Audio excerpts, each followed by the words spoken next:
Today's a holiday. We have not done nearly enough about how today is a very important holiday to me and specifically to Jake Plummer. And Jake Plummer, I mean, I don't even know where to begin the biography.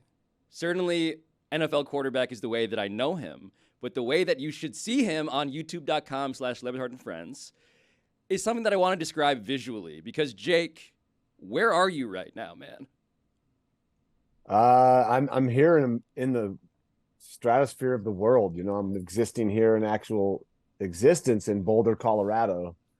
That's where I reside, and the great state of Colorado, doing a lot of great things to make people think and take their health back in their own hands through nature. So it's a lot of fun being here in this beautiful state.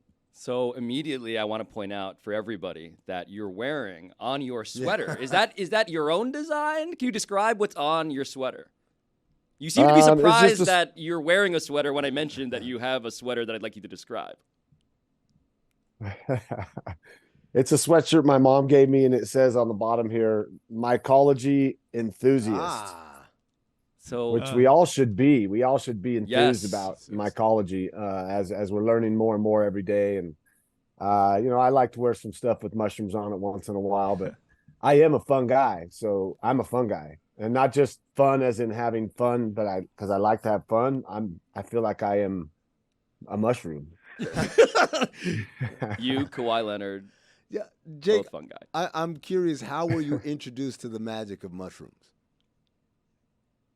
I grew up in Idaho, and I was around, I had a pretty cool family, a really cool family, a lot of free thinkers, obviously some hippies in there because I was born in the 70s. So I'm no stranger to, plant medicine and nature's medicine, with whether that's cannabis or garlic and honey or echinacea or psilocybin. So, there was really a chance for us as youngsters with our parents and the people around us to have an open mind about things, not just jump in and believe what society's telling us.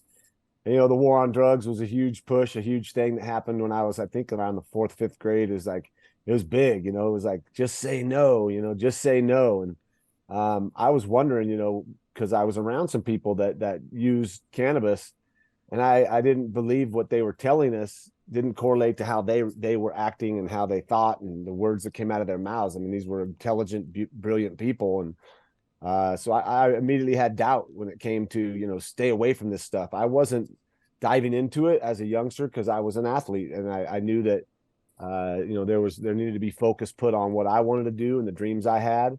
But I wasn't, hard line, like this is bad stuff. I was open-minded, and so I knew about it. I'd been around, plenty of nature as natural medicine as you could get, and continue to have an open mind about it. Well, I want to ask about the relationship between the different aspects of nature that you're passionate about, that you have now redefined your life by as a farmer, as a man who owns and operates a very well-known and well-respected. And this is not just me saying this because you're talking to me.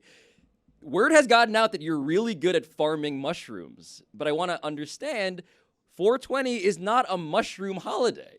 So how is this all interacting for you? Why is this something that you think is why are we getting this wrong when we think about what 420 is and how mushrooms figure into it? 420's been around since they invented the calendar, so we put 420 as a day to, 420, it's time to smoke some cannabis and get high. But for me, it's more using what nature has provided, less about, getting blitzed and getting as high as you can and wondering what happens. It's more like using it as medicine, using it to, whatever it is that you need, whatever it is you feel that the medicine can help you with, to have a sacred relationship with it. So this is a big day. I mean, obviously in Colorado, we were the first state to decrim and then have recreational. And I was here around that time when I'd had some hip surgeries. I used cannabis very sparingly throughout my career. Occasionally would go to a concert in the off season. You got the hang of it as time went. What concert, Jake? What were you like breaking the seal on? Fish. What was worth it to risk it as an NFL player? I went and saw Toots and the Maytals, which was amazing. Santana, some good bands. My family was pretty cool. We listened to a lot of good music. Even growing up in Idaho, we were exposed by my uncle who was a blues DJ in San Fran. So we had a lot of good music, but I knew cannabis. I knew what it could do. I'd seen what it could help you with, and yeah, I didn't use it much during my playing career. It was more as a relief after the game to go back and relax, to drop in with my family, to know like, shit, I got to cover this tomorrow. We got to go over this whole entire game 2 or 3 more times. I'm gonna let it go tonight so I can see my family for 3-4 hours before they leave tomorrow. And it was a way for me to just like relax and drop in. And so being around it, the correlation of mixing whatever cannabis into the mushroom thing. I mean, mushrooms are not a plant; they're an entire queendom in and of itself. So again, it's nature, though. It's nature. They're out there. They've been here for a long, long time. We're just discovering them. We're just rediscovering them and remembering what they've done for us as a civilization, as humans. We're tapping back into that knowledge. And for me, anything nature is what I like to look at as far as any type of optimizing my health and wellness. And so mushrooms is an opportunity, again, and a very misunderstood, organism, because most times you say mushrooms, immediately people are like, I don't want to trip out. But there's an entire, like I said, an entire queendom. It's its own kingdom, but I like to call it a queendom. Yeah, explain the queendom. I just have a good relationship with it, being, obviously farming the mushrooms, which are, we don't grow psilocybin at the farm. We grow functional mushrooms that have been used for centuries in Asia and in the Eastern medicine to treat and remedy many, numerous, you name it, ailments and disease. And so, for me, it definitely is something that has opened my mind to the possibilities of health and wellness. Sure. And, being able to incorporate nature, and the queendom is why I call it a queendom, is because I feel like it's the mother. It's like the creator, that everything down below the ground in the mycelial network down below, it communicates with each other. So I feel like mushrooms hold the knowledge of strawberries, and they hold the knowledge of a cottonwood tree, and they hold the knowledge of whatever you want to call it, whatever, mallow. You go into all these weeds. I mean, anything.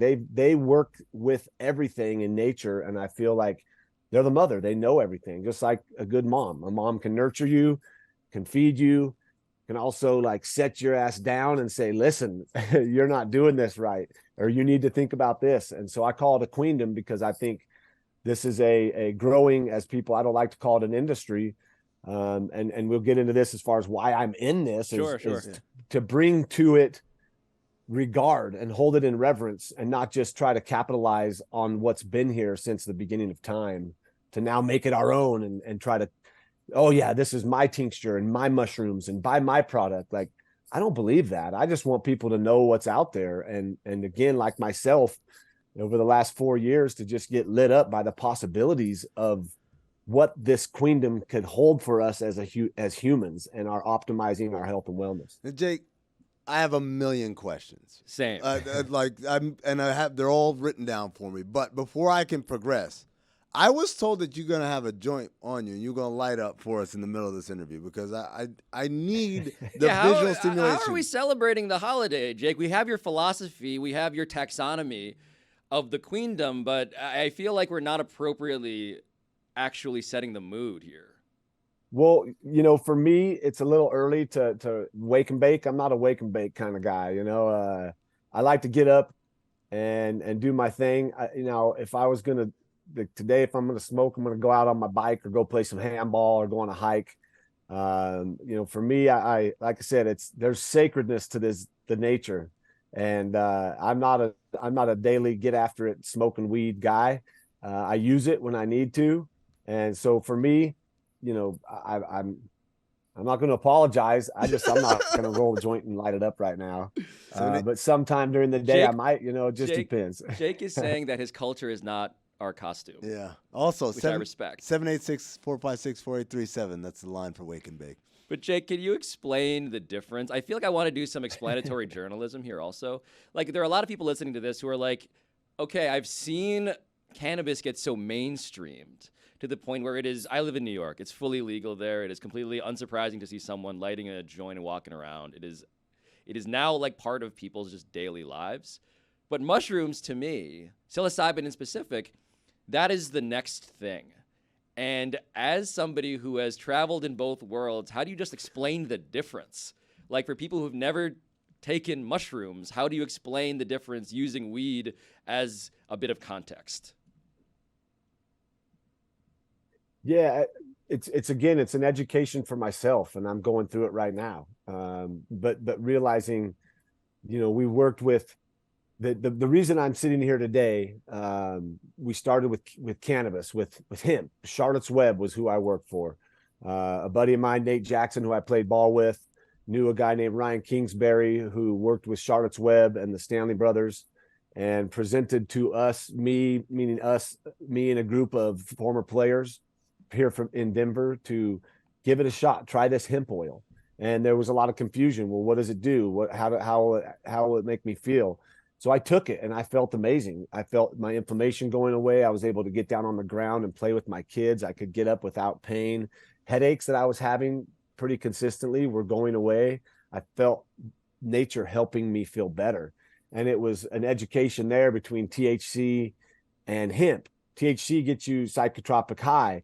It definitely has its medicinal values, but you will feel the effects of smoking a joint or eating a gummy with THC in it. Whereas hemp, it doesn't do that. Hemp is an anti-inflammatory, antioxidant. It works wonders on the body. It was helping these young kids that were having seizures to actually have a life. And the mothers behind that, Heather Jackson, Paige Figi, mother of Charlotte, they were getting no love and no attention and risking persecution to help their child, to help their children thrive. And so when the athletes, these football players all beat up, oh, poor us, came into the picture, we were able to bring light to this struggle and this plight that they were going on, to be almost risking persecution to give their child a plant. And so it was a huge educational process. Now hemp is sold at airport kiosks. Yeah, Whole Foods. Brett Favre has his own brand. Go ahead. What? Not the best cosign, but nonetheless. So we're dropping into an entire queendom that we've only scratched the surface on.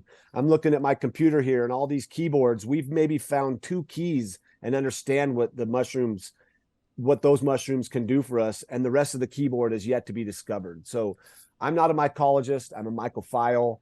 I love going out and looking for mushrooms. I love to take my tinctures daily. I love to cook them and feed them to people. Jay, can you show us on screen what you are referring to when you talk about your beloved queendom? Do you have, beyond your shirt, do you have physical examples? I want to do a little show and tell here. Jake Plummer is scanning the room. Yep.